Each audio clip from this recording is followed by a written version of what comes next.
ക്രിസ്തുയേശുവിൻ്റെ നിസ്തുല നാമത്തിൽ എല്ലാവർക്കും സ്നേഹവന്ദനം. ഇന്നത്തെ നമ്മുടെ ധ്യാനത്തിനായി വിശുദ്ധ മത്തായി എഴുതിയ സുവിശേഷം 8-ാം അധ്യായം 3-ാം വാക്യം. മത്തായി 8:3. അവൻ കൈ നീട്ടി അവനെ തൊട്ടു. എനിക്ക് മനസ്സുണ്ട്, നീ ശുദ്ധമാക എന്ന് പറഞ്ഞു. ഉടനെ കുഷ്ഠം മാറി അവൻ ശുദ്ധമായി. കർത്താവിൻ്റെ വാഴ്ത്തപ്പെട്ട നാമം മഹത്വപ്പെടട്ടെ. ഈ സുവിശേഷത്തിലെ ഒന്നാമത്തെ അതിശയം കുഷ്ഠരോഗിയെ ശുദ്ധനാക്കിയതാണ്. അത് വളരെ പ്രാധാന്യം അർഹിക്കുന്ന ഒരു കാര്യം കൂടിയാണ്. ഗിരിപ്രഭാഷണത്തിലെ ഉന്നത നിലയും മനുഷ്യന്റെ വെറുക്കത്തക്ക നിലയും തമ്മിൽ വലിയ അന്തരമുണ്ട്. പല കാരണങ്ങളാലും കുഷ്ഠരോഗം പാപത്തിന്റെ വളരെ അതിനോട് ചേർത്ത് നിർത്താവുന്ന ഒരു സാദൃശ്യമാണ്. ഒന്നാമത്, മനുഷ്യന് ഭേദമാക്കാൻ കഴിയാത്ത ഒന്നായിരുന്നു കുഷ്ഠരോഗം അന്ന്. രാജാക്കന്മാരുടെ 2-ാം പുസ്തകം 5-ാം അധ്യായത്തിലൊക്കെ നയമാനെ കുറിച്ചൊക്കെ നമ്മൾ വായിക്കുന്നു. രണ്ടാമത്, അത് നിന്ദ്യമാണ്. മൂന്നാമത്, പാരമ്പര്യമാകുന്നതും ദുഷിപ്പുള്ളതും പകരുന്നതുമായിരുന്നു. അതിൻ്റെ മാരക ഫലങ്ങൾ ഒരുപക്ഷെ മന്ദഗതിയിലാണെങ്കിലും വരും എന്നുള്ളത് ഏറെക്കുറെ ഉറപ്പായിരുന്നു. അവരോടുള്ള ആ ഒരു സ്പർശനം കൊണ്ടും സാമീപ്യം കൊണ്ടുമൊക്കെ അത് പകരാനുള്ള സാധ്യത ഉണ്ടായിരുന്നു. ഇതിനെ തുടർന്ന് അവയവങ്ങളിൽ നിർജീവത്വം അനുഭവപ്പെടുന്നു. അങ്ങനെ കുഷ്ഠരോഗി പാപിക്ക് സദൃശനാണ്. അവൻ ചലിക്കുന്ന ശവക്കല്ലറയെന്നോ മരണത്തിന്റെ സാദൃശ്യമെന്നോ ഒക്കെ ആയിരുന്നു അന്നുള്ളവരെ കുറിച്ച് പറഞ്ഞിരുന്നത്. അവൻ മരിച്ചവന് തുല്യനായിരുന്നു. സംഖ്യാപുസ്തകം 12-ാം അധ്യായത്തിൽ അതിൻ്റെ ഒരു വിവരണമുണ്ട്. അതുകൊണ്ട് ദൈവത്തിന് മാത്രമേ അവനെ ശുദ്ധനാക്കാൻ കഴിയൂ. അവനെ പാളയത്തിൽ നിന്നും പുറത്താക്കണമായിരുന്നു എന്നൊരു നിയമം ഉണ്ടായിരുന്നു. വിലാപത്തിന്റെ പ്രകടനമായി അവന്റെ വസ്ത്രം കീറുകയും തല ചിരക്കുകയും വേണം.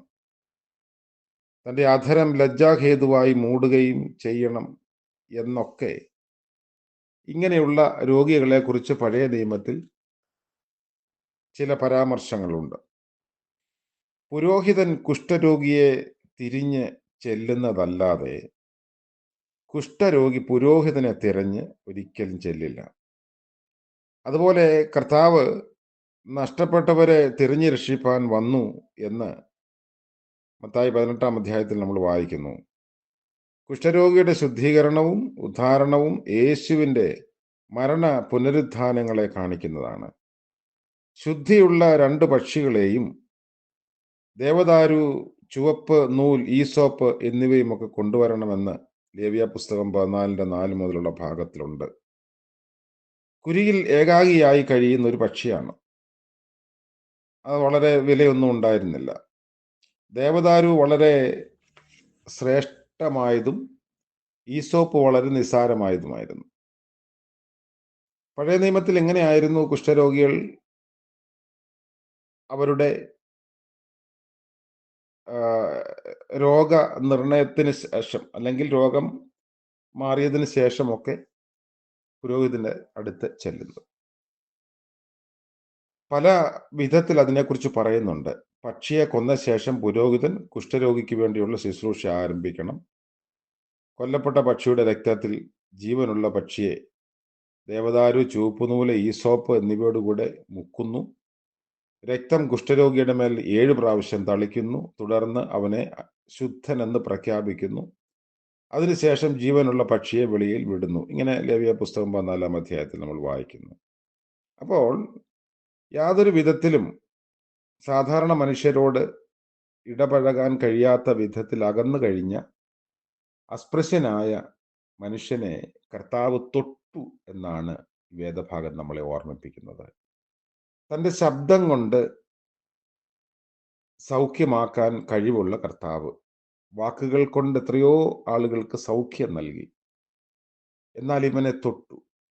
അതൊരു വലിയ അന്നത്തെ മത സാമൂഹിക രംഗത്ത് ഒരു വിപ്ലവാത്മകമായിട്ടുള്ള ഒരു സംഗതിയായിരുന്നു. കർത്താവ് അവനെ തൊട്ടു.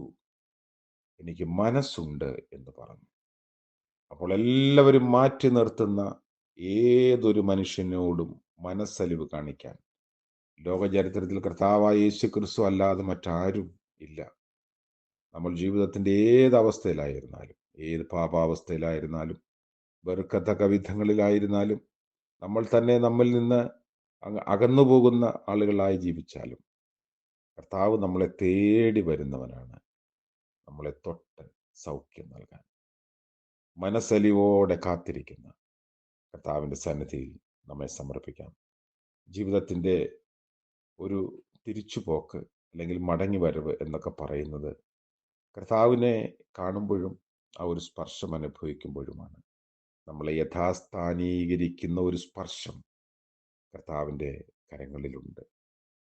നമുക്ക് പ്രാർത്ഥിക്കാം. കരുണയുള്ള വാഴ്ത്തപ്പെട്ട കർത്താവെ, പുതിയ ദിനത്തിൻ്റെ പ്രഭാതത്തിനായി നന്ദിയോടെ ഞങ്ങൾ അങ്ങയെ സ്തുതിക്കുകയും മഹത്വപ്പെടുത്തുകയും ചെയ്യുന്നു. അവിടുന്ന് മനസ്സലിവോടെ ഞങ്ങളെ സ്പർശിക്കുന്ന ദൈവമാണല്ലോ. കർത്താവെ, ഞങ്ങളുടെ പാപാവസ്ഥയും വെറുക്കത്തക്ക പ്രവൃത്തികളുമൊക്കെ അവിടുന്ന് അറിയുന്നു. എങ്കിലും ഞങ്ങളെ സ്നേഹിക്കുകയും ഞങ്ങളോട് മനസ്സലിവ് കാണിക്കുകയും ചെയ്യുന്നത് ഓർത്ത് സ്തോത്രം. ഇന്നത്തെ പകൽക്കാല ജീവിതത്തിൽ അവിടുത്തെ കരുണയിൽ ആശ്രയിക്കുന്നു. പ്രഭാതം മുതൽ പ്രദോഷം വരെയും ഞങ്ങളുടെ ജോലിവേലകൾ, ഉത്തരവാദിത്ത നിർവഹണ ഇടങ്ങൾ, യാത്രകൾ എല്ലാം ദൈവം തമ്പുരാൻ്റെ കരങ്ങളിൽ ഏൽപ്പിക്കുന്നു. അവിടുത്തെ സാന്നിധ്യം കൊണ്ട് ഞങ്ങളെ അവിടുന്ന് വഴി നടത്തണമേ. യേശു മശിഹാ മൂലം പ്രാർത്ഥിക്കുന്നു. ദയവോടെ കേൾക്കുമാറാകണമേ. ആമേൻ. ത്രിയേക ദൈവത്തിൻ്റെ അനുഗ്രഹവും കാവലും നമ്മോടുകൂടി ഇപ്പോഴും എന്നേക്കും ഉണ്ടായിരിക്കുമാറാകട്ടെ. ആമേൻ.